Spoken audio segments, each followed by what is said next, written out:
कुछ बड़े event. Madhya Pradesh board की तरफ से आज 10वीं और 12वीं का रिजल्ट जारी कर दिया जाएगा। सुबह 11 बजे रिजल्ट जारी होगा और इस बार एग्जाम टॉपर्स को मिलेगा कैश प्राइज और लैपटॉप भी। घर बैठे ही आप ऑफिशियल मध्य प्रदेश बोर्ड के लिंक से अपना रिजल्ट चेक कर पाएंगे, ये लिंक्स रहे। और वहीं राजस्थान बोर्ड के भी 10वीं और 12वीं के सप्लीमेंट्री एग्जाम की डेट घोषित हो चुकी है। आज 15 अप्रैल से आवेदन शुरू होंगे और सप्लीमेंट्री परीक्षाएं 14 मई से शुरू होगी। चलिए अगला अपडेट देखिए दोस्तों, नेशनल हाईवे पर ओवरलोडेड वाहनों के लिए नए शुल्क नियम जारी होने जा रहे हैं। आज 15 अप्रैल से ये नए नियम लागू होंगे। केंद्रीय सड़क परिवहन मंत्रालय की तरफ से इन नियमों को लेकर अधिसूचना भी जारी की गई है। इन नियमों के तहत अब जो ओवरलोडेड वाहन होंगे उनको नेशनल हाईवे पर चलने के लिए ज्यादा शुल्क देना होगा। जो माल ढुलाई वाले कमर्शियल व्हीकल होते हैं उनमें अतिरिक्त भार पर अब प्रतिशत के आधार पर ज्यादा शुल्क देना होगा। यानी नेशनल हाईवे पर लिमिट से ज्यादा ओवरलोडेड गाड़ी चलाई तो 2 से 4 गुना तक ज्यादा चार्ज लगेगा। अब इसमें कितना चार्ज लगेगा इस बारे में डिटेल जानकारी आप देख सकते हैं कि अगर कोई वाहन 10% तक ज्यादा वजन ले जा रहा तब तो उससे कोई शुल्क नहीं देना पड़ेगा, लेकिन 10 से 40% तक ओवरलोडेड है तो बेस रेट का भी दुगुना शुल्क लगेगा।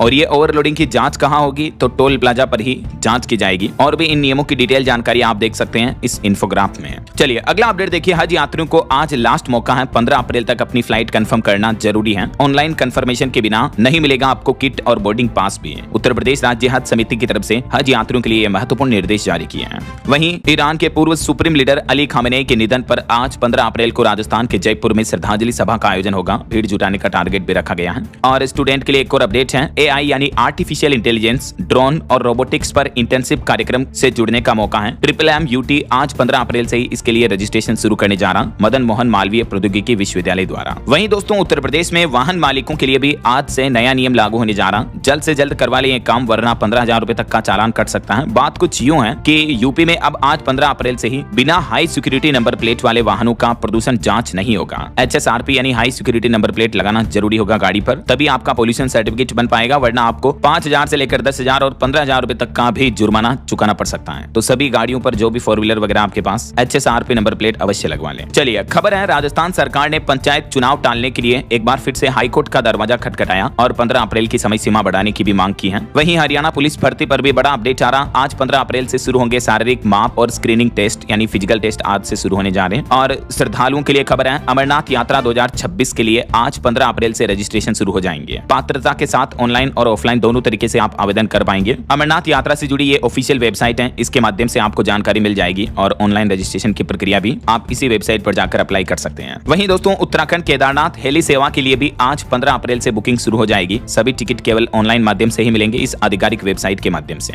आज से हेली सेवा की बुकिंग होगी और फिर आने वाले 19 अप्रैल से चारधाम यात्रा की शुरुआत भी हो जाएगी। चलिए अगला अपडेट देखिए, बिहार को 20 साल बाद मिलेगा नया मुख्यमंत्री। नीतीश कुमार इस्तीफा दे चुके हैं और आखिरकार बिहार की राजनीति में यह बड़ा उलटफेर देखने को मिल रहा है। कैबिनेट मीटिंग में भी इमोशनल हुए नीतीश कुमार, नए मुख्यमंत्री के फेस पर भी मुहर लगी है। अब सम्राट चौधरी बनेंगे बिहार के नए मुख्यमंत्री। विजेंद्र प्रसाद यादव और विजय चौधरी बनेंगे डिप्टी CM। आज सुबह शपथ ग्रहण कार्यक्रम का आयोजन होगा। सम्राट चौधरी जो कि बिहार के एक छोटे से गांव से निकले हैं, आज एक बड़े राजनेता के तौर पर बिहार के मुख्यमंत्री की कमान संभालने जा रहे हैं। राजभवन में उन्होंने सरकार बनाने का दावा पेश किया। आज शपथ होगी। सरकारी आवास पर डिप्टी CM लिखी नेम प्लेट भी ढकी गई। वहीं मौसम विभाग का भी कहना कि आज से एक नया पश्चिमी विक्षोभ सक्रिय हो रहा है, जिसके चलते कुछ राज्यों में बारिश और आंधी की संभावना है। आगे मैं आपको बताऊंगा और भी पूरे मौसम समाचार विस्तार से। फिलहाल खबरों में आगे बढ़े दोस्तों, इससे पहले कुछ ईरान इजराइल अमेरिका जंग से जुड़ी बड़ी खबरें देख लेते हैं। तो देखिए, अमेरिका में शुरू हुई इजराइल और लेबनान की मीटिंग भी, मार्को रूबियो करेंगे इस मीटिंग की लीडरशिप भी। वहीं हॉर्मुज रूट पर अमेरिका की नाकाबंदी के बीच आखिरकार हॉर्मुज से गुजरा भारत से UAE जा रहा जहाज भी। अमेरिकी नाकाबंदी के बाद ये पहला पास देखने को मिला। और उधर चाइना भी अमेरिका पर भड़क गया। इन जंगी हालातों पर चीन ने अमेरिका को चेतावनी देते हुए कहा कि हमारे काम में दखल मत देना। चीन ने डोनाल्ड ट्रंप को सीधी वार्निंग दी हॉर्मुज रूट पर भड़कते हुए, क्योंकि हॉर्मुज रूट पर अमेरिका की नाकाबंदी विफल होती दिख रही है। एक चीनी टैंकर भी आसानी से गुजर गया। आखिरकार हॉर्मुज में चाइना ने भी खेल कर दिखाया। समंदर का सीना चीरकर निकाल लाया अपना जहाज। डोनाल्ड ट्रंप देखते ही रह गए। और हॉर्मुज रूट पर कब्जा करने का सपना लिए डोनाल्ड ट्रंप अब मुश्किल हालातों में फंस गए तो उन्होंने प्रधानमंत्री नरेंद्र मोदी को फोन मिलाया। बीती शाम तकरीबन 40 मिनट तक ईरान संकट और ट्रेड सिक्योरिटी पर चर्चा हुई। ट्रंप ने PM मोदी को फोन किया। तकरीबन 40 मिनट तक दोनों नेताओं के बीच बातचीत हुई, जिसमें ईरान जंग पर भी चर्चा हुई और दोनों ने कहा कि हॉर्मुज स्ट्रेट का खुला रहना बहुत जरूरी है। इस बीच देखिए, हॉर्मुज पर ईरान ने भी अपनी ताकत दिखाई और मिसाइल दागते हुए एक वीडियो शेयर किया और ईरान ने कहा कि पिक्चर अभी बाकी है। और अमेरिका की करतूतों पर चाइना की भी प्रतिक्रिया सामने आई। चीन बोला कि दुनिया जंगल के कानून से नहीं चलनी चाहिए। जी हाँ, ईरान और अमेरिका के बीच हॉर्मुज स्ट्रेट में नाकाबंदी को लेकर अब तनाव बढ़ता जा रहा है। जब से पाकिस्तान के इस्लामाबाद में वार्तालाप विफल हुई, उसके बाद से अब ट्रंप हॉर्मुज पर नाकाबंदी कर रहे हैं। हैं, लेकिन ट्रंप की नाकाबंदी तो फेल होती दिख रही है। इधर ईरान का यह कहना है कि जो जहाज हमें बिना टोल दिए यहाँ से गुजरेंगे उन पर सीधा हमला होगा, और ईरान ने कुछ जहाजों पर मिसाइल अटैक भी किया।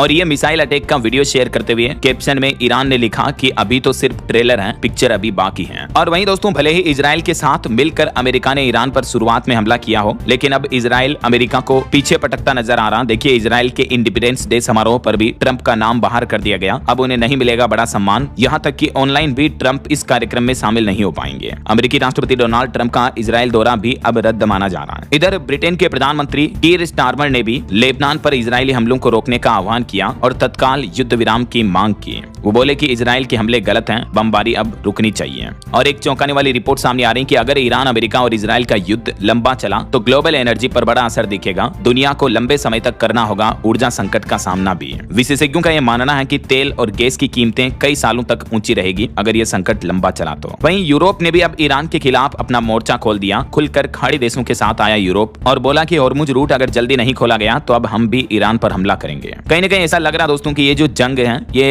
थर्ड वर्ल्ड वॉर, तीसरा विश्व युद्ध बन सकती है। अब अगर चाइना, रशिया, फ्रांस जैसे देश भी इसमें शामिल हो गए तो जाहिर सी बात है। और ईरान इतने दिन तो केवल अमेरिका से मुआवजा मांग रहा था, बल्कि अब तो उसने 5 और खाड़ी देशों को भी खरी खरी सुनाते हुए कहा कि आपके कारण हमें युद्ध में बहुत नुकसान हुआ है, तो अब हर्जाना तुम भी भरो। ईरान ने दुनिया के 5 मुस्लिम देशों से भी अब अपना हर्जाना मांगा है, जिसमें शामिल है बहरीन, सऊदी अरब, कतर, यूएई और जॉर्डन। ईरान का कहना है कि इन देशों ने युद्ध के दौरान अमेरिका और इजराइल की मदद की, इसलिए अब उन्हें भी युद्ध में हुए नुकसान की भरपाई करनी चाहिए। और ईरान ने बाकायदा यूएन में इस मुद्दे को उठाया और मुआवजे की मांग की है। इस बीच बड़ी खबर तो ये आ रही है कि अगले 48 घंटे पूरी दुनिया के लिए काफी अहम होंगे, क्योंकि पाकिस्तान में तो शांति वार्तालाप विफल हो गई, लेकिन अब एक बार फिर से अमेरिका जो है ईरान के साथ शांति वार्ता कर सकता है। पाकिस्तान में ही अगले 2 दिनों में बड़ी हलचल हो सकती है। और वहीं दोस्तों, इधर इटली ने भी अब इजराइल से अपने सारे रक्षा संबंध तोड़ दिए। इटली की प्रधानमंत्री मेलोनी ने हॉर्मुज स्ट्रेट खोलने पर भी जोर दिया। और भारत के लिए सरकार का कहना है कि खाड़ी क्षेत्र में सभी भारतीय नाविक अब सुरक्षित हैं। 2262 से ज्यादा भारतीयों की वापसी भी हो चुकी है हमारे वतन में। और दोस्तों, दुनिया में जो ये संकट चल रहा है, इस पर अनएम्प्लॉयमेंट यानी बेरोजगारी पर भी बड़ी खबर आ रही है कि गंभीर रोजगार की संकट की चपेट में आई दुनिया। 1.25 अरब युवाओं के लिए सिर्फ 40 करोड़ नौकरियां ही बची हैं। खुद वर्ल्ड बैंक यानी विश्व बैंक की तरफ से भी ये चेतावनी दी गई है कि अगर ईरान युद्ध और लंबा चला तो भारत समेत विकासशील देशों में बेरोजगारी की समस्या और बढ़ सकती है। आपको पता होगा, हमारे देश भारत में भी कई राज्यों में फैक्ट्रियां बंद हो चुकी हैं, मजदूर श्रमिक वापस अपने गाँव परिवार लौट चुके हैं। तो कहीं न कहीं युद्ध लंबा चला तो बेरोजगारी बढ़ने का खतरा भी और बढ़ता जाएगा। और ईरान जंग का असर महंगाई के रूप में तो दिख ही रहा है। हमारे देश भारत पर भी रिपोर्ट आ रही कि खाने का तेल 7% महंगा हुआ। साबुन, बिस्किट, इनके पैकेट को भी कंपनियों ने छोटा कर दिया। वॉशिंग मशीन, फ्रिज, एलईडी वगैरह इस तरह के इलेक्ट्रॉनिक उपकरण के दाम भी 15% तक बढ़ गए हैं।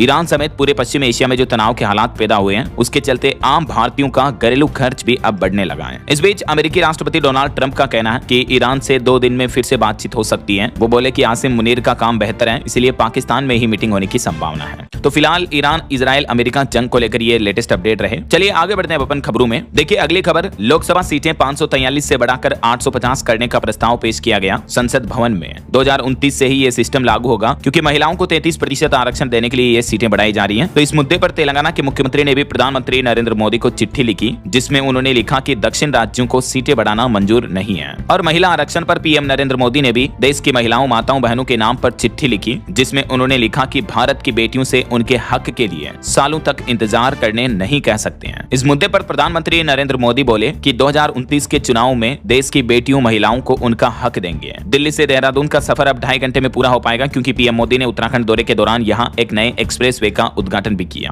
क्योंकि बीते दिन पीएम नरेंद्र मोदी उत्तराखंड पहुंचे और यहां एशिया के सबसे लंबे एलिवेटेड कॉरिडोर का लोकार्पण भी किया। डाट काली मंदिर में पीएम ने पूजा भी की। इस मौके पर परिवहन मंत्री नितिन गडकरी बोले कि केंद्र सरकार ने उत्तराखंड को 1,30,000 करोड़ की सड़क परियोजनाओं की सौगात दी। गडकरी ने इस इकोनॉमिक कॉरिडोर को प्रगति का नया द्वार बताया। पीएम नरेंद्र मोदी ने 12,000 करोड़ रुपए की लागत से बने 213 किलोमीटर लंबे इस कॉरिडोर का उद्घाटन किया। इसके साथ ही Delhi Dehradun economic corridor connectivity का एक नया अध्याय बन चुका है। चलिए अगला अपडेट देखिए। हाल ही में जो वृंदावन में नाव हादसा हुआ, उसके बाद यूपी की योगी सरकार ने बड़ा फैसला लिया है। यमुना में अब डबल डेकर मोटर बोट पर प्रतिबंध लगा दिया है। इनका पंजीकरण भी नहीं होगा और इस तरह की मोटर बोट चलाई भी नहीं जा सकेगी। हाल ही में आपको पता होगा, वृंदावन के इस हादसे में पंजाब के 9 से 11 श्रद्धालुओं की जान चली गई थी। तो उसके बाद सरकार ने यह फैसला लिया है। और वहीं देखिए दोस्तों, उत्तर प्रदेश के नोएडा में लगातार दूसरे दिन भी बवाल मचा। फैक्ट्रियों के श्रमिकों ने विरोध किया, पुलिस के साथ झड़प हुई, पथराव की घटनाएं भी देखने को मिली। 15 कंपनियों की फोर्स तैनात की गई, 26 पुलिस अफसर भेजे गए। राहुल गांधी बोले कि ये श्रमिकों की आखिरी चीख है। तो ऐसे में नोएडा में हिंसक आंदोलन के बीच यूपी की योगी सरकार ने बड़ा फैसला लिया और श्रमिकों की मजदूरी 21% तक बढ़ा दी है। आखिरकार नोएडा के मजदूरों के लिए खुशखबरी आ गई, उनकी सैलरी बढ़ गई है और ये बढ़ी हुई सैलरी 1 अप्रैल से ही लागू मानी जाएगी। तो प्रशासन का भी ये कहना है कि अब मत करो तोड़फोड़, बढ़ गया आप लोगों का वेतन। श्रमिकों के उग्र प्रदर्शन के बाद आखिरकार यूपी सरकार ने फैसला लिया और श्रमिकों की सैलरी बढ़ानी ही पड़ी, क्योंकि सबसे बड़ा सवाल यही है कि आखिर नोएडा में फैक्ट्री कर्मचारी बवाल क्यों मचा रहे हैं। 4 दिन पहले हरियाणा में 35% तक सैलरी बढ़ी थी। उसके बाद यूपी के वर्कर्स की भी कई सारी डिमांड है, जिसमें मुख्य डिमांड यही रही कि सैलरी बढ़ोतरी की जाए। हरियाणा की तरह उत्तर प्रदेश में भी न्यूनतम सैलरी कम से कम 35% तक बढ़ाई जाए। तो आखिरकार वर्कर्स के आंदोलन के बाद यूपी की योगी सरकार ने 3000 रुपए तक सैलरी में बढ़ोतरी की है।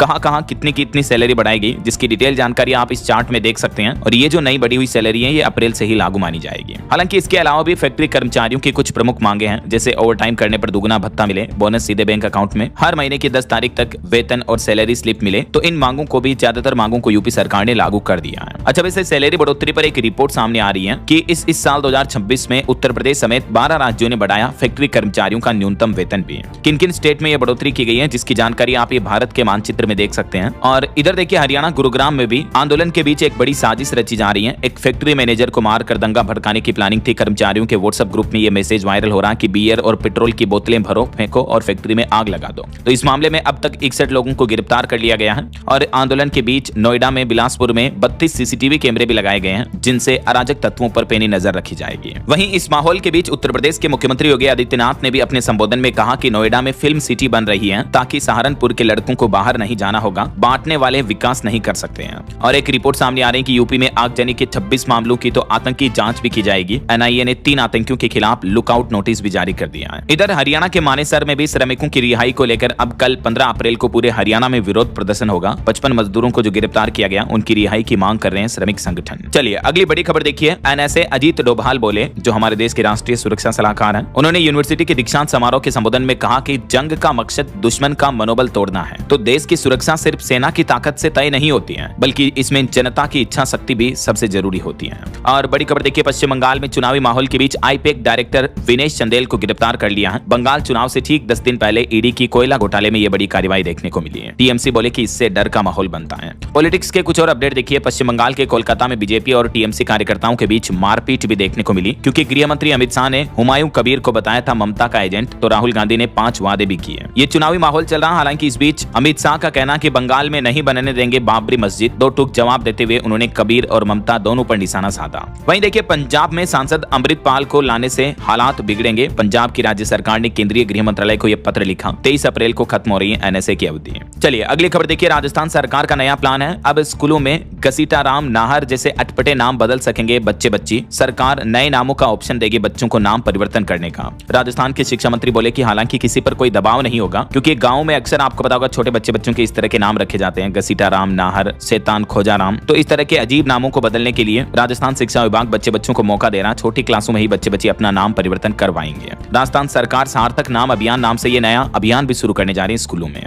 वहीं राजस्थान सरकार ने कुछ और बड़े फैसले लिए। देखिए आप, अब बर्थडे की छुट्टी ले सकेंगे राजस्थान राज्य के पुलिस कर्मी। अपने पत्नी, बच्चों और माता पिता के जन्मदिन पर भी पुलिस कर्मियों को लीव मिलेगी। सवाई माधोपुर एसपी चेष्टा की तरफ से पुलिस कर्मियों के लिए बड़ी घोषणा की गई है और इस बारे में आदेश भी जारी कर दिया, देख सकते हैं आप। और राजस्थान के व्यापारियों, कारोबारियों के लिए भी अच्छी खबर है। व्यापारियों को 2 करोड़ तक का आसानी से लोन मिल पाएगा। ब्याज में भी 6% तक की छूट मिलेगी। ऑनलाइन आवेदन भी शुरू हो चुके हैं। आप राजस्थान के एसएसओ आईडी से अप्लाई कर सकते हैं। राजस्थान की राज्य सरकार ने छोटे और मध्यम व्यापारियों को बढ़ावा देने के लिए राजस्थान ट्रेड प्रमोशन पॉलिसी 2025 के तहत ऑनलाइन आवेदन शुरू कर दिए हैं। तो व्यापारी एसएसओ आईडी या ई मित्रा के जरिए आवेदन कर सकते हैं। सरकार का कहना है कि राज्य भर में 10.5 लाख से भी ज्यादा व्यापारियों को इस योजना का लाभ मिलेगा, जिसमें सरकार सस्ते ब्याज में व्यापारियों को लोन मुहैया करवाएगी, ऐसा। और राजस्थान की बालिकाओं, बेटियों के लिए भी अच्छी खबर है। राजस्थान बालिका सैनिक स्कूल की फीस 1.5 लाख सालाना तय की गई। 7 लाख से कम आय पर पूरी फीस माफ रहेगी। 9 लाख तक की आय पर 50% तक की छूट दी जाएगी। राजस्थान सरकार की तरफ से बालिका सैनिक स्कूलों के लिए सालाना फीस का ये क्राइटेरिया तय कर दिया है। चलिए अगली बड़ी खबर देखिए दोस्तों। उड़ीसा के सरकारी स्कूल में खाना खाने के बाद 100 से ज्यादा बच्चे बीमार हो गए। एक बच्चे की तो मौत भी हो गई। मिड डे मील के भोजन में ये गड़बड़ी पाई गई। वहीं खबर है हिमाचल प्रदेश में कार्तिक स्वामी मंदिर के कपाट 134 दिन बाद खुले। पंजाब हरियाणा के श्रद्धालु भी पहुंचे भरमौर। और खबर आ रही कि मतदान के लिए बायोमेट्रिक सिस्टम की मांग पर सुप्रीम कोर्ट ने केंद्र सरकार और चुनाव आयोग दोनों से जवाब मांगा। प्रोक्सी वोटिंग रोकने के लिए भी क्या कदम उठाया गया, इस पर भी जवाब मांगा है। भारत के लिए अच्छी खबर है। देखिए आप, भारत में ही बनेंगे तेजस फाइटर जेट के इंजन। अमेरिकी कंपनी जीई एरोस्पेस और भारत की हिंदुस्तान एरोनॉटिक्स लिमिटेड HAL के बीच ये टेक्निकल समझौता भी पूरा हो चुका है। तो इस वजह से रिपोर्ट सामने आ रही है कि भारत के IT स्टॉक्स और डिफेंस के स्टॉक्स में आज तेजी देखने को मिल सकती है। बहरहाल अभी तो अपन कुछ और महत्वपूर्ण और काम की खबरें देखेंगे दोस्तों, लेकिन फिलहाल वक्त तो चला है और गर्मी से बचने के लिए अभी से तैयारी कर लें, क्योंकि गर्मी का पारा बढ़ने वाला है। दिल्ली से लेकर उत्तर प्रदेश बिहार तक तापमान में बढ़ोतरी होगी। 8 राज्यों में लू का अलर्ट जारी हुआ। महाराष्ट्र सरकार ने भी SOP जारी की है। राजधानी दिल्ली में भी आग बरसने की शुरुआत हो चुकी है। 38 डिग्री के पार पहुंचा पारा। अब तो रातें भी परेशान करेगी। मौसम विभाग की तरफ से ये चेतावनी आ रही। कुछ अलग अलग राज्यों के मौसम की स्थितियां देखिए आप। राजस्थान के बाड़मेर जैसलमेर में तापमान 41 डिग्री के पार पहुंचा। मध्य प्रदेश, गुजरात और यूपी में भी तापमान 40 डिग्री तक चल रहा। अब आज से ही लू चलने की भी चेतावनी है। केदारनाथ, बद्रीनाथ में बर्फबारी भी देखने को मिली है। बीता दिन राजस्थान में सीजन का सबसे गर्म दिन रहा। कई जिलों में तापमान 41 डिग्री के पार चल रहा। और इधर मध्य प्रदेश की भी स्थितियां देखिए आप। तपने लगा MP नर्मदापुरम में पारा 42 डिग्री के पार पहुंचा। बढ़ती गर्मी के बीच सागर, अशोकनगर समेत कई जिलों में नर्सरी से 12वीं तक के स्कूलों का टाइम भी बदला गया। 2 दिन बाद MP में भी लू का अलर्ट है। यूपी में भी गर्मी अपने तेवर दिखाने लगी। पारा 40 डिग्री के पार पहुंचा। लू जैसी गर्म हवाएं भी चल रही है। और उत्तर प्रदेश में तो इस बार मानसून में भी कम बारिश के ही आसार रहेंगे।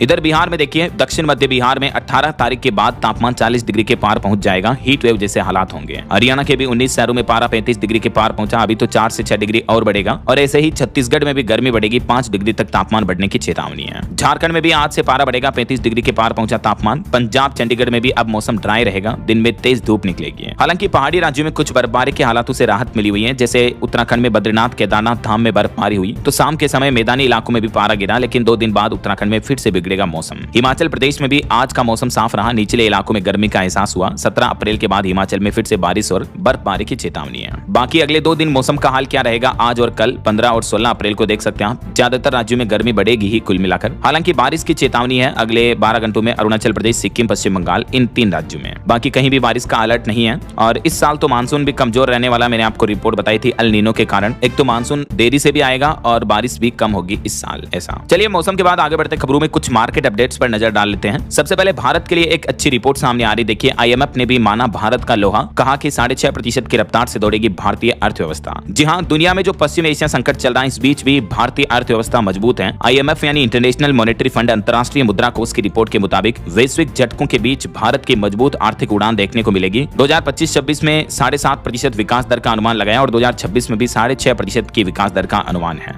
IMF की रिपोर्ट में। IMF ने भारत की GDP ग्रोथ रेट का अनुमान जो पहले कम था उसको भी बढ़ाकर 6.5% कर दिया। यानी मिडिल ईस्ट में जो संकट चल रहा है उसके बावजूद हमारे देश की इकोनॉमी में ऑल ओवर तेजी देखने को मिलेगी। ये एक ग्लोबल IMF की रिपोर्ट सामने आ रही है। इस बीच भारत सरकार ने भी स्टार्टअप इकोसिस्टम को बढ़ावा देने के लिए 10,000 करोड़ रुपए का फंड जारी करने का प्लान किया है। और एक रिपोर्ट सामने आ रही है कि भारत का डेटा सेंटर बाजार भी साल 2030 तक दुगना होकर $22 अरब पहुंचने का अनुमान है। वहीं खबर है दोस्तों, बाजार में उतार चढ़ाव के बीच SIP निवेश भी रिकॉर्ड स्तर पर पहुंचा। फाइनेंशियल ईयर 2026 में म्यूचुअल फंड उद्योग जो है वो 12% तक बढ़ा है। इस साल जनवरी से लेकर मार्च तक भी गोल्ड ETF में 31,561 करोड़ का निवेश आया। इसमें बीते एक साल में 64% तक का रिटर्न मिला है, क्योंकि गोल्ड ETF का प्राइस सोने के भाव के अकॉर्डिंग ही बढ़ता उतरता है। ऐसा चलिए अगली खबर देखिए। ऑटो इंडस्ट्री से रिपोर्ट सामने आ रही है कि बीते महीने मार्च में हमारे देश में यात्री वाहनों की बिक्री 16% बढ़कर 4,42,460 इकाई पर रही, जबकि पिछले वित्त वर्ष 2025-26 में कुल यात्री वाहनों की बिक्री में लगभग 8% तक की बढ़ोतरी हुई और इतना नंबर रहा। वहीं खबर है गोदरेज ग्रुप के नए चेयरपर्सन बनेंगे फिरोज शाह। और टैक्स पेयर्स के लिए एक बड़ा अपडेट देखिए। जिन लोगों की सालाना सैलरी 5 से 10 लाख है उनको बड़ा झटका लगने वाला, क्योंकि इस महीने अप्रैल से ही अब हर महीने आपकी सैलरी कट कराएगी। 50% बेसिक पे ही माना जाएगा। अब आपकी ऑल ओवर जो बेसिक सैलरी है वो 50% ही होगी। ऐसा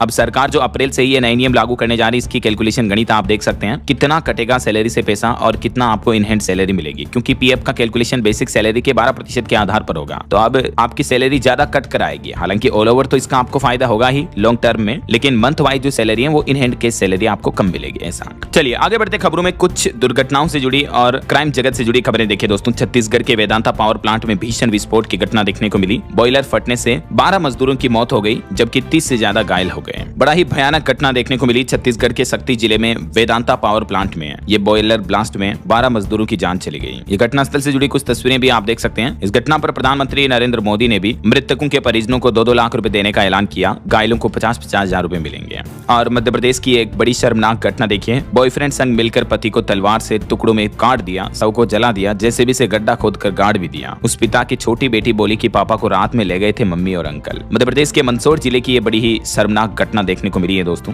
और राजस्थान के पाली की ये बड़ी दुखद घटना देखिए। अमीर बनने के लिए हत्यारे बन बन गए दो सगे भाई। एक महिला का गला और पैर काटकर 6 लाख की ज्वेलरी लूट ली है। दोनों को गुजरात और पाली से पकड़ लिया, लेकिन दो सगे भाइयों ने ये घटना को अंजाम दिया। महिला खेत में केर तोड़ रही थी, तभी महिला की ज्वेलरी लूटी उसकी। घटना है राजस्थान के पाली जिले की। चलिए आगे बढ़ते हैं खबरों में। देखिए आप अगला अपडेट। भारत दौरे पर आएंगे नेपाल के प्रधानमंत्री बालेन शाह। पीएम नरेंद्र मोदी का निमंत्रण पत्र स्वीकार किया। और इंडिया के क्रूड ऑयल इंपोर्ट पर रिपोर्ट सामने आ रही कि ईरान युद्ध के बीच पिछले महीने मार्च में रूसी कच्चे तेल का आयात भारत ने 3 गुना तक बढ़ा दिया। 5.3 अरब यूरो के पार पहुंचा नंबर। ये डेटा भी आप देख सकते हैं कि भारत जंगी हालातों के बीच रूस से ज्यादा क्रूड ऑयल इंपोर्ट कर रहा है ऐसा। वहीं खबर है स्पेन ने भी ईरान की राजधानी तेहरान में अपना फिर से दूतावास खोलने को कहा है और कहा कि शांति को बढ़ावा देने के उद्देश्य से काम पर लौट रहे हैं। और पाकिस्तान की ये बड़ी घटना देखिए। पाकिस्तान के एक अस्पताल में लापरवाही की वजह से 331 बच्चों को HIV पॉजिटिव कर दिया। 8 साल के एक बच्चे की मौत के बाद ये खुलासा हुआ, क्योंकि उसी सिरिंज को बार बार दोबारा इस्तेमाल किया गया और 300 से ज्यादा बच्चे HIV पॉजिटिव हो गए सेम सिरिंज का इस्तेमाल करने के चलते। देखिए जरा पाकिस्तान की गरीबी की और लापरवाही की करतूत। तो ये तो कुछ इंटरनेशनल न्यूज अपडेट रहे और चलिए आगे बढ़ते हैं अब अपन खबरों में। देखिए अगली खबर, झारखंड में चतुर्थ वर्गीय कर्मचारियों को बड़ा तोहफा मिला। अब प्रमोशन का मौका मिलेगा झारखंड सरकार की तरफ से 4th ग्रेड कर्मचारियों के लिए। ये नया आदेश जारी किया है। वहीं खबर है पंजाब में महिलाओं के लिए आज से ही मुख्यमंत्री मामा धिया सत्कार योजना के रजिस्ट्रेशन शुरू हो चुके हैं। पंजाब की भगवंत मान सरकार ने बड़ा ऐलान करते हुए कहा कि महिलाओं को हर महीने 1500 रुपए तक दिए जाएंगे। आवेदन करने के लिए भी सिर्फ इन 3 डॉक्यूमेंट्स की जरूरत होगी। पंजाब की 18 साल से ऊपर की सभी महिलाओं को 1000 से 1500 रुपए मिलेंगे, SC ST के हिसाब से अलग अलग। तो इस योजना में रजिस्ट्रेशन कई जिलों में आज से शुरू हो चुके हैं, बाकी कुछ हलकों में अगले महीने 15 मई से शुरू होंगे। और इस योजना के लिए क्या क्या डॉक्यूमेंट्स जरूरी होंगे जिसकी डिटेल्स भी आप देख सकते हैं। आधार कार्ड, पंजाब का वोटर ID कार्ड और बैंक पासबुक, 3 डॉक्यूमेंट्स चाहिए होंगे। चलिए बॉलीवुड से खबर देखिए। फिल्म धुरंधर 2 के दोनों पार्ट ने वर्ल्ड वाइड 3000 करोड़ रुपए से भी ज्यादा का कलेक्शन किया और ऐसा करने वाली पहली भारतीय फिल्म बन चुकी है। वहीं दोस्तों गर्मियों में अगर आप भी आम खरीदते हो तो आपके लिए एक जरूरत की खबर आ रही है। आपको सावधान करने वाली खबर बताता हूं। देखिए आप हाल ही में एक मामला देखने को मिला जिसमें केमिकल से पके 200 किलो, जी हां 2 क्विंटल से भी ज्यादा आम सीज किए हैं। हाल ही में Hyderabad food adulteration surveillance team की तरफ से केमिकल से पके आम, फ्रूट और फलों की बिक्री के खिलाफ अभियान चलाया जिसमें करीब 2 क्विंटल से भी ज्यादा आम को जब्त किया गया। ऐसे में सवाल ये कि आखिर कैल्शियम कार्बाइड केमिकल जो होता है उससे आम कैसे पकाए जाते हैं। इसमें एक विशेष तरह की गैस होती है जो आम को जल्दी पका देती है, बाहर से पीले दिखते हैं। तो अब सवाल ये कि नेचुरली पके और कार्बाइड से पके आम में फर्क कैसे कर पाएंगे आप। तो इसमें कुछ डिफरेंस होता है, अंतर होता है, देख सकते हैं आप। ये डिफरेंस का आप स्क्रीनशॉट ले लीजिए फोन में ताकि कभी भी आपको देखने की जरूरत पड़े तो देख पाएंगे। जब भी आप कार्बाइड से पके फल खाते हो, आम खाते हो, तो आपकी हेल्थ को रिस्क बढ़ जाता है, इसीलिए ध्यान दें। 10 सेकंड में आप नेचुरली पके आम और कार्बाइड से पके आम में डिफरेंस पता लगा सकते हैं, ठीक है ना। सॉफ्टनेस वगैरह, टेक्सचर, वजन, स्मेल और रंग से। चलिए ऑटो इंडस्ट्री से खबर देखिए। Volkswagen tycoon facelift version launch हुआ, कीमत 11 लाख से शुरू है। वहीं 2 व्हीलर से खबर आ रही कि बजाज डोमिनार 400 का नया मॉडल लॉन्च किया कंपनी ने। इसकी कीमत पिछले वाले से भी 37,000 रुपए कम रखी गई है। अब शोरूम प्राइस इसकी 2 लाख के लगभग है। और एक रिपोर्ट सामने आ रही है कि स्कूटर की बिक्री सालाना 9% तक बढ़ी, जबकि बाइक की बिक्री 4% ही बढ़ने का अनुमान है। महिला वर्कफोर्स बढ़ने के चलते स्कूटी ज्यादा बिक रही है आजकल बाइक की बजाय भी। वहीं दोस्तों आपकी हेल्थ को लेकर एक साइकोलॉजिकल रिसर्च सामने आ रही है। देखिए वैज्ञानिकों के शोध में पता चला कि दिमाग अपमान को खतरे की तरह देखता है। जब कोई आपकी इंसल्ट करता है, आपका अपमान करता है, तो आपको वो खतरा लगता है, एक तरह से एनिमी, दुश्मन की तरह। सम्मान को ठेस पहुंचाने वाले को जवाब देना समाज की नजर में नैतिकता माना जाता है और इससे मानसिक सेहत भी सही रहती है। हाल ही में मनोवैज्ञानिक सर्वे किया गया, इसमें ये रिपोर्ट सामने आ रही है। कॉर्नेल यूनिवर्सिटी के वैज्ञानिकों के नई शोध से ये पता चला। चलिए अगली खबर देखिए। उत्तराखंड में 15 साल पुराने वाहनों के लिए सरकार ने नया आदेश जारी किया। प्रदूषण नियंत्रण बोर्ड की तरफ से अल्टीमेटम दिया गया है 60 दिनों का, जिसमें कहा गया कि राज्य में 10,000 से भी ज्यादा ऐसे वाहन हैं जो अपनी आयु सीमा पूरी कर चुके हैं जिनसे पर्यावरण को नुकसान पहुंच रहा है। तो ऐसे वाहनों को तुरंत सड़कों से हटाया जाए। स्क्रैप पॉलिसी के तहत उन वाहनों को आप स्क्रैप कर दें ऐसा। और खबर है 22 अप्रैल को खुलेंगे उत्तराखंड के तुंगनाथ के कपाट भी। मध्य महेश्वर में भी 21 मई से कर सकेंगे दर्शन। चलिए खबर देखिए दोस्तों। लता मंगेशकर और आशा भोसले की याद में भव्य हॉस्पिटल अस्पताल बनाया जाएगा। उनके भाई हृदयनाथ बोले कि महाराष्ट्र पुणे में एशिया का सबसे बड़ा हॉस्पिटल बनाने की कोशिश कर रहे हैं। हाल ही में आपको बताऊंगा एक सिंगर आशा भोसले का निधन हो गया और इससे पहले लता मंगेशकर का निधन हो गया। तो दोनों सिंगर्स के भाई का ये कहना है। चलिए हरियाणा के लोगों के लिए बड़ी खबर देखिए। अनाधिकृत औद्योगिक कॉलोनी होंगे नियमित, NOC और CLU की जरूरत अब नहीं होगी। हरियाणा की नायब सिंह सैनी सरकार की तरफ से बिल्डर्स को लेकर ये राहत दी गई है। वही खबर है बिहार में स्वास्थ्य विभाग ने मेडिकल कॉलेजों के शिक्षकों का ब्यौरा मांगा। प्राचार्यों को 1 सप्ताह की डेडलाइन भी दी है। और पद्म पुरस्कारों के लिए दिल्ली सरकार ने 15 जून तक नाम सुझाने के निर्देश दिए। गुमनाम प्रतिभाओं पर इस बार खास फोकस रखा जाएगा। वही खबर है संक्रामक व नई बीमारियों पर नजर रखेगा अब metropolitan surveillance centre. Himachal Pradesh के मुख्यमंत्री सुखविंदर सिंह सुक्खू ने शिमला में इस नए केंद्र का उद्घाटन किया जिससे इन्फेक्टेड बीमारियों पर नजर रखी जाएगी। और बड़ी अच्छी खबर देखिए व्यापारियों के लिए अब बंदरगाहों पर नहीं फंसे रहेंगे इंपोर्टेड सामान। FSSAI ने आसान कर दी प्रक्रिया। खाद्य सामानों के व्यापारियों को ट्रेड करने वालों को इससे राहत मिलेगी। चलिए अगला अपडेट देखिए। झारखंड की राजधानी रांची के निजी निजी स्कूलों पर नकेल कसी जाएगी। अब 5 साल से पहले नहीं बदलेगी यूनिफॉर्म और किताबें। री एडमिशन फीस पर भी रोक रहेगी। प्रशासन की तरफ से ये नए दिशा निर्देश जारी किए हैं। और बड़ी खबर आ रही दोस्तों की आयकर विभाग में काम ठप होने की आहट दिखाई दी। कल 16 अप्रैल को आर पार की जंग करेंगे। कर्मचारी संगठनों ने आंदोलन की चेतावनी दी है। दरअसल आयकर विभाग के कर्मचारियों ने केंद्र सरकार को एक पत्र लिखा जिसमें उन्होंने अपनी लंबित मुद्दों का समाधान न करने पर आंदोलन की चेतावनी दी और कहा कि 16 तारीख से आंदोलन करेंगे फिर वो। और खबर है राजस्थान के मुख्यमंत्री भजनलाल शर्मा ने अंबेडकर जयंती के मौके पर कुछ बड़ी घोषणाएं की। राज्य में 200 ई लाइब्रेरी और कोचिंग सेंटर खोलने का भी ऐलान किया। वहीं खबर है यूपी नोएडा में आज होगा कथावाचक जया किशोरी का आध्यात्मिक सत्र। QR कोड को स्कैन करके आप भी रजिस्टर कर सकते हैं। और खबर है UP Lucknow Kanpur express way भी बनकर तैयार हुआ। 28 तारीख को लोकार्पण कर सकते हैं प्रधानमंत्री नरेंद्र मोदी। इस रूट पर 275 रुपए का टोल टैक्स भी लगेगा। वहीं एक चौंकाने वाली रिपोर्ट आ रही दोस्तों की पश्चिम एशिया संकट का भारत पर भी गहरा असर पड़ रहा। 25 लाख लोगों के गरीबी में जाने का खतरा है। UNDP की तरफ से ये चौंकाने वाली रिपोर्ट जारी की गई। अच्छा, रेलवे का नया प्लान देखिए। पाकिस्तान की सीमा तक मजबूत होगी अब रेल कनेक्टिविटी। कई सारी नई रेलवे परियोजनाओं को मंजूरी दी है केंद्र सरकार ने, जिसकी डिटेल्स भी आप देख सकते हैं। और खबर है विदेश मामलों की संसदीय समिति की बैठक होगी कल 16 अप्रैल को। ईरान युद्ध और भारत अमेरिका समेत कई अहम मुद्दों पर चर्चा होगी। और खगोल साइंस से खबर देखिए। अब खुलेंगे ब्रह्मांड के रहस्य। खगोलविदों ने दावा किया कि आकाश गंगाओं की टक्कर से बना सबसे शक्तिशाली माइक्रोवेव लेजर, जिसको वैज्ञानिकों ने अपने इक्विपमेंट में कैद किया है। वहीं खबर है PMO से लेकर अलग अलग मंत्रालयों तक केंद्र सरकार ने बड़ा प्रशासनिक फेरबदल किया। 48 अधिकारियों को नई जिम्मेदारी दी है। महाराष्ट्र सरकार ने एक नया नियम लागू कर दिया। अब महाराष्ट्र राज्य में रिक्शा और टैक्सी चालकों के लिए मराठी भाषा अनिवार्य होगी। परिवहन मंत्री की तरफ से ऐलान किया गया। लाइसेंस रद्द करने की भी चेतावनी दी है। महाराष्ट्र के परिवहन मंत्री प्रताप ने घोषणा की है कि 1 मई महाराष्ट्र दिवस से सभी लाइसेंस प्राप्त रिक्शा और टैक्सी चालकों के लिए मराठी पढ़ना लिखना अनिवार्य होगा, वरना नियमों का पालन न करने वाले चालकों के लाइसेंस रद्द कर दिए जाएंगे। और वहीं खबर देखिए दोस्तों, मणिपुर राज्य में एक बार फिर से हिंसा बवाल देखने को मिला। ड्रग्स बरामदगी के बाद भीड़ ने सुरक्षा वाहनों में आग लगाई। 18 लोग घायल हो गए। हालात काफी तनावपूर्ण है। मणिपुर के बिष्णुपुर जिले की यह घटना है। और यूपी की राजधानी लखनऊ में 10 करोड़ की कब्जे वाली जमीन पर चला बुलडोजर। नगर निगम की कार्रवाई के बाद हड़कंप समझ गया। इस इलाके में यह बुलडोजर चलाया गया। और महिलाओं के स्वास्थ्य को लेकर एक बड़ी चिंताजनक रिपोर्ट्स का खुलासा सामने आ रहा। वैज्ञानिकों की जांच में पता चला कि आजकल की महिलाओं में कम उम्र में ही बढ़ रही है हार्मोनल और फर्टिलिटी की समस्याएं। ये डेटा हमारे देश भारत को लेकर आ रहा कि 20 से 25 साल की युवतियों में इस तरह की समस्याएं ज्यादा देखने को मिल रही हैं। और इसके पीछे मुख्य कारण है आधुनिक जीवन शैली, तनाव, खराब खान पान और नींद की कमी। चलिए खबर देखिए। अब बिजली मिलेगी बैलेंस के हिसाब से। पोस्ट पेड सिस्टम खत्म हुआ। जम्मू संभाग में लागू होगा प्रीपेड बिजली मीटर सिस्टम। और अगली खबर देखिए। यूपी के 4 लाख आउटसोर्स कर्मचारियों का मानदेय बढ़ा सकती है यूपी सरकार। सीएम योगी ने खुद ये संकेत दिए। यूपी के कुछ और अपडेट्स देखिए दोस्तों। उत्तर प्रदेश के वाहन मालिकों के लिए अच्छी खबर है। नई व्यवस्था लागू होने से अब घर बैठे ही 3 बड़े काम हो जाएंगे। अब वाहनों से जुड़ी सभी परिवहन सेवाएं आपको ऑनलाइन सारथी पोर्टल या वाहन पोर्टल पर मिल जाएगी। ड्राइविंग लाइसेंस में जन्म तिथि सुधार करनी हो अब ऑनलाइन हो सकेगा। पुराने वाहन का नंबर प्लेट नए वाहन में ट्रांसफर करना हो तो भी ऑनलाइन हो पाएगा। नई व्यवस्था में आपको ये कुछ फैसिलिटी जो है अब घर बैठे ही ऑनलाइन सुविधा के रूप में मिलेगी, है ना। वहीं उत्तर प्रदेश में सौर ऊर्जा की बड़ी छलांग देखिए। देश की सबसे बड़ी गैस कंपनी लगाएगी ग्रीनफील्ड सोलर प्रोजेक्ट। खर्च करेगी 3294 करोड़ रुपए। गेल इंडिया की तरफ से यूपी में यह बड़ा इन्वेस्टमेंट किया जाएगा।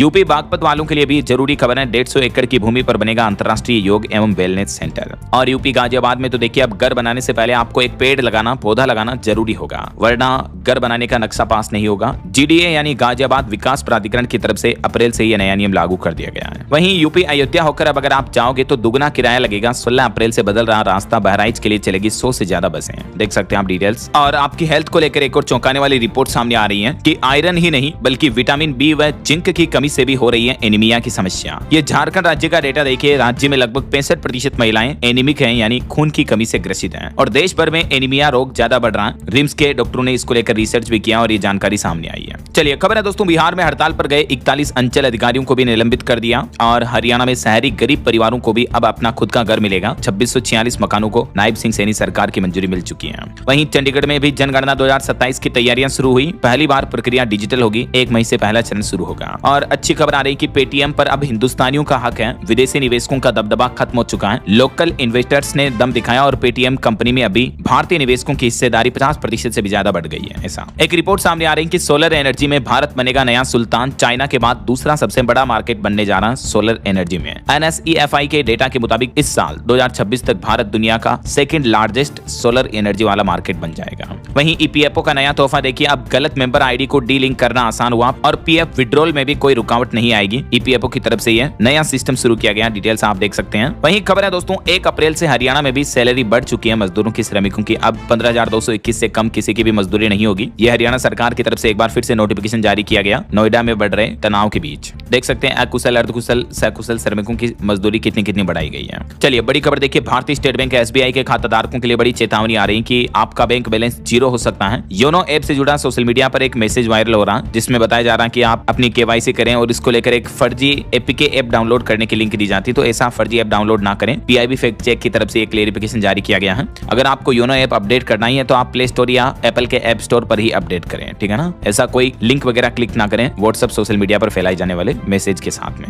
चलिए खेल समाचार पर खबर है दोस्तों, IPL क्रिकेट मैच में कोलकाता सीजन में चौथा मैच हारी, चेन्नई ने 32 रन से हराया, नूर अहमद ने 3 विकेट झटके हैं। आगे बढ़ते हैं खबरों में, कुछ एजुकेशनल अपडेट्स देख लेते हैं। सरकारी नौकरी वगैरह पर देखिए आप, गुजरात में 11,000 भर्ती के लिए आज से ही आवेदन शुरू होने जा रहे हैं। हिमाचल प्रदेश में टीचर की 808 वैकेंसी निकली हुई है और UPSC में भी ऑफिसर की 16 ओपनिंग्स चल रही है। बाकी ये कुछ गवर्नमेंट जॉब्स की डिटेल्स आप स्क्रीन पर देख सकते हैं, थोड़ा सा वीडियो को पॉज करके देख लीजिएगा। अच्छा, इसके अलावा भी जैसे देखिए SSC में भी 3003 पदों पर नौकरी निकली है। बॉर्डर रोड ऑर्गेनाइजेशन में 899 पदों पर वैकेंसी चल रही है और यूपी में भी सहायक क्लर्क और JE समेत 2085 पदों पर भर्ती निकली हुई है। इसमें इच्छुक उम्मीदवार 25 अप्रैल से आवेदन कर पाएंगे। वहीं खबर है, सुसान कोयल ऑस्ट्रेलिया की पहली महिला सेना प्रमुख बनेगी और नई दिल्ली में शुरू हुई तीनों भारतीय सेनाओं की कमांडर्स कॉन्फ्रेंस भी। ये कुछ करंट अफेयर्स के अपडेट्स रहे। ये कॉन्फ्रेंस 17 अप्रैल तक चलेगी। इसके अलावा CBSE के 10वीं बोर्ड रिजल्ट पर भी खबर आ रही कि ये रिजल्ट 15 से 20 अप्रैल के बीच घोषित हो सकता है। CBSE की तरफ से ये नया अपडेट जारी किया गया है। और मध्य प्रदेश में देखिए, टीचर्स जो TET का विरोध करें, इस बीच खबर है कि TET परीक्षा के लिए नए सिरे से आदेश जारी किए जाएंगे। किन शिक्षकों को ये परीक्षा देना जरूरी होगा, ये भी शिक्षा विभाग तय करेगा। सुप्रीम कोर्ट में पुनर्विचार याचिका पर भी मंथन होगा। तो MP के टीचर्स के लिए राहत की खबर है। और हरियाणा कांस्टेबल भर्ती के लिए भी फिजिकल टेस्ट 20 अप्रैल से शुरू होंगे। 17 मई को इस भर्ती एग्जाम के एडमिट